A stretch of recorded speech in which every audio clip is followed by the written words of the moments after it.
पहले श्री गणेश और बाद में देवी की पूजा करने के लिए एकत्रित हुए हैं।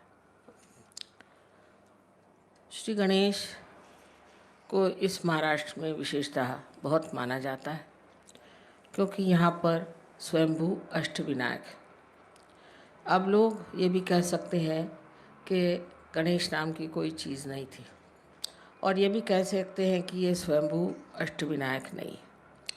लेकिन आप जब आत्म साक्षात्कार को प्राप्त करते हैं, जब आप चैतन्य को प्राप्त करते हैं तो आप पूछ सकते हैं कि क्या ये स्वयंभू है, क्या यह वास्तविक पृथ्वी तत्व ने बनाई हुई चीज़ है।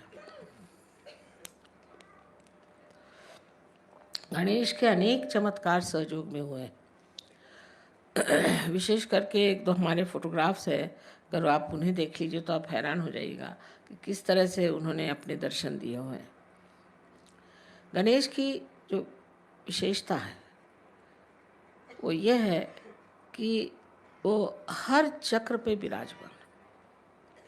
सबसे पहले गणेश की ही स्थापना की गई थी, और गणेश जो है वो पवित्रता को फैलाने के लिए संसार में है, कि पहले सारा संसार पवित्र हो जाए। सबसे बड़ी चीज़ है पवित्रता। अगर पवित्रता नहीं रहेगी तो कोई सा भी सृजन नहीं हो सकता। अब समझ लीजिए, अगर कोई पेड़ है और उसके आसपास का वातावरण दूषित हो जाएगा तो वो पेड़ मर जाएंगे। इसी प्रकार इस सारी सृष्टि का जो वातावरण है उसे पूर्णतया शुद्ध करने के लिए ही श्री गणेश की स्थापना की गई थी। आजकल के इस वातावरण में लोग समझ नहीं सकते हैं कि पवित्रता चीज़ क्या है और पवित्रता का अर्थ क्या है। यही गणेश आगे जा कर के आपके आज्ञा चक्र पे ईसा मसीह के रूप से प्रकट हुए थे। इसलिए ईसा मसीह ने भी सबसे ज़्यादा पवित्रता का महत्व बताया कि आपकी आंखें तक पवित्र होनी चाहिए, क्योंकि आज्ञा चक्र पे है। आँखों में तक आपकी पवित्रता होनी चाहिए। अगर आपकी आँखों में पवित्रता नहीं है तो फिर आप किसी तरह से भी पवित्र नहीं माने जाएंगे। लेकिन इसका ये मतलब नहीं कि आप अपने को कहें कि हम में ये खराबी है, हमें वो खराबी है। किंतु श्री गणेश को अगर हम मानते हैं, उनकी हम पूजा करते हैं, तो उनके गुण भी हमारे अंदर आने चाहिए। तो पहला तो उनका गुण है कि पवित्रता। अब इस पवित्रता को हम किस तरह से पा सकते हैं। कहने से नहीं हो सकता। किसी आदमी से कहा जाए तुम पवित्र हो जाओ तो नहीं हो सकता। गंगा जल से नहाने से भी मनुष्य पवित्र हो, ऐसी बात नहीं। तो ये पवित्रता आने के लिए क्या करना चाहिए? इसके लिए आपके कुंडलिनी का पहले जागरण होना चाहिए। जब जागरण हो जाएगा तभी समझ लेना चाहिए कि धीरे धीरे ये जो कुंडलिनी है ये सब चक्रों को स्वच्छ कर देगी। लेकिन वहाँ पर भी श्री गणेश जी का कार्य है, क्योंकि ये चैतन्य है, और वो चैतन्य स्वरूप श्री गणेश आपके हर चक्र को भी साफ करते रहते हैं। और अंत में जाकर के सहस्त्रार पर भी श्री गणेश, आप जानते हैं कि सदाशिव के गोद में बैठे हो। ये जो भी चीज़ें हम लोगों को लगती हैं कि पौराणिक है, मैथोलॉजिकल है, ये सब की सत्यता सहयोग भी आप प्राप्त कर सकते हैं। पहले आपको केवल सत्य को प्राप्त करना चाहिए, एब्सोल्यूट ट्रूथ को। उसके बाद आप कोई भी सवाल पूछें, उसका जवाब सही माने में आपके उंगलियों के ऊपर आ जाएगा। आप इसे जानेंगे कि सत्य क्या है। किसी भी चीज़ को कह देने से कि असत्य है, वो चीज़ असत्य नहीं होती। उसकी खोजबीन करनी चाहिए। बड़ी ये गहरी चीज़ें हैं, और श्री गणेश का कार्य तो अत्यंत अत्यंत गहरा है, और वो एक चिर बालक है। उनमें जो अबोधिता है, इनोसेंस है, वो एक चिर बालक है। वो बालक स्वरूप है। क्राइस्ट ने कहा है कि if you have to enter into the kingdom of God, you have to become like children. इसका मतलब बच्चों में जो निश्चल स्वभाव होता है वो हमारे अंदर आना चाहिए। लेकिन वो ज़बरदस्ती करने से या कुछ रोज़ की अभ्यास करने से नहीं जाएगा। अगर आप ज़बरदस्ती करेंगे तो आपका अहंकार बढ़ जाएगा। अगर आप ये कहेंगे कि हम बड़े पापी हैं, हमने बड़े पाप किए, हम बड़े खराब हैं, तो आपका प्रति अहंकार बढ़ जाएगा। दोनों तरह से ये गलत बात है। तो इसके लिए करना क्या चाहिए? करना ऐसा चाहिए कि अपनी कुंडलिनी का जागरण पहले कर लें। कुंडलिनी के जागरण से आप दूसरे आयाम में, दूसरे डायमेंशन में उतरते हैं। दूसरे डायमेंशन में उतरते साथ धीरे धीरे अंदर से ही ये स्वच्छता होती रहती है। ये अनादिकाल से कुंडलिनी आपके अंदर स्थित है और ये उसी समय का इंतज़ार कर रही है, उसी के लिए बैठी हुई है कि जिस वक्त आपको ऐसी व्यक्ति मिल जाए जो आपकी कुंडलिनी का जागरण कर सके, क्योंकि ये आपकी माँ है और आपकी अपनी वैयक्तिक माँ है।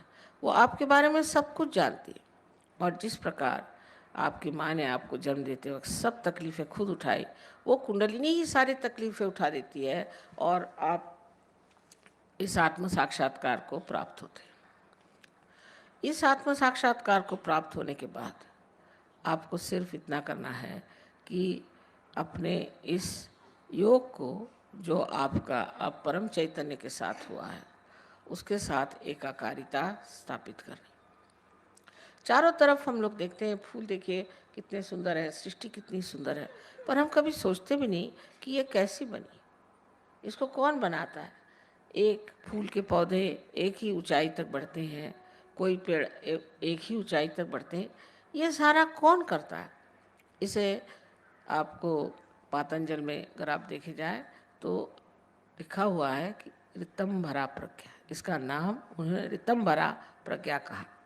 लेकिन यही ब्रह्म चैतन्य है, यह परम चैतन्य है जो चारों तरफ फैला हुआ है और जिसके लिए आदि शंकराचार्य ने बताया हुआ है कि सलीलम सलीलम, ठंडी ठंडी हवा इसकी रह रही आती। बाइबल में भी इसको cool bridge of the Holi ghost कहा गया। इस प्रकार की कुंडलिनी हमारे अंदर है और वो बिल्कुल व्यवस्थित रूप से इसी के इंतज़ार में है कि कब आपका पुनर्जन्म है। अभी तक अमीबा से इस स्थिति में हम आ गए कि इंसान बन गए, लेकिन इससे कोई ना कोई ऊंची स्थिति ज़रूर होनी चाहिए। अगर हम सत्य को प्राप्त किए होते तो आज कल के जो झगड़े हैं ये न रहते। हम सब एक मन से, एक विचार से, एक सत्य के साथ जीते। लेकिन ये जो झगड़े हो रहे हैं इसकी वजह यही है कि हम लोगों ने अभी तक उस केवल सत्य को प्राप्त नहीं किया, और जब तक हम उस सत्य को प्राप्त नहीं करेंगे तब तक उत्क्रांति माने इस एवोल्यूशन की जो चरम सीमा है उसे हमने प्राप्त नहीं किया। उसको प्राप्त किया बगैर हम लोग कभी भी शांति से, सुख से, समाधान से रह नहीं सकते। संसार के जितने भी प्रश्न हैं अधिकतर मनुष्य ने ही खड़े किए हैं।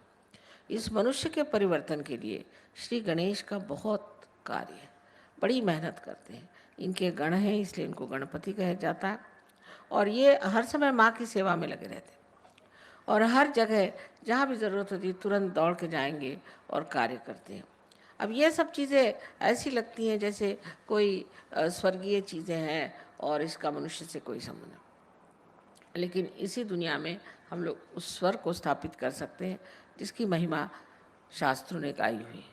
कोई कठिन बात नहीं है और इसके लिए सिर्फ हमें सज्ज होना चाहिए, मन में शुद्ध इच्छा रखनी चाहिए कि हम इसे प्राप्त करें। ये कोई झूठी बातें नहीं है, ये कोई ऐसी बातें नहीं है कि जिससे किसी को भुलावा डाला जाए, किंतु ये बात सत्य है और इसे हमें प्राप्त करना चाहिए।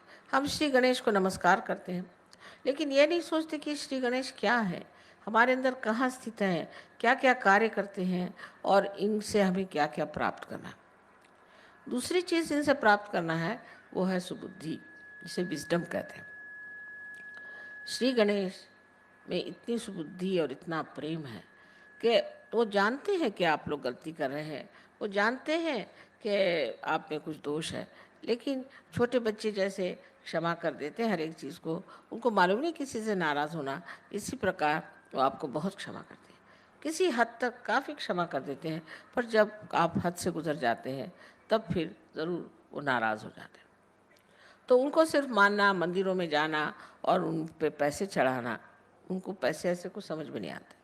को अगर कुछ चढ़ाना है तो अपने हृदय को चढ़ाना होगा और उस गणेश को अपने हृदय में बसाना होगा। जब तक वो हमारे हृदय में नहीं आएंगे, हमारा जीवन पवित्र नहीं होगा और उस पवित्रता के कारण जो हमें आशीर्वाद मिलने हैं वो नहीं मिलेंगे। इसके अलावा उनमें ये भी शक्ति है कि वो दुष्टों का संहार कर सकते हैं। अगर कोई आपको तंग करे, तकलीफ दे, तो वो आपके आसपास लगे रहते हैं।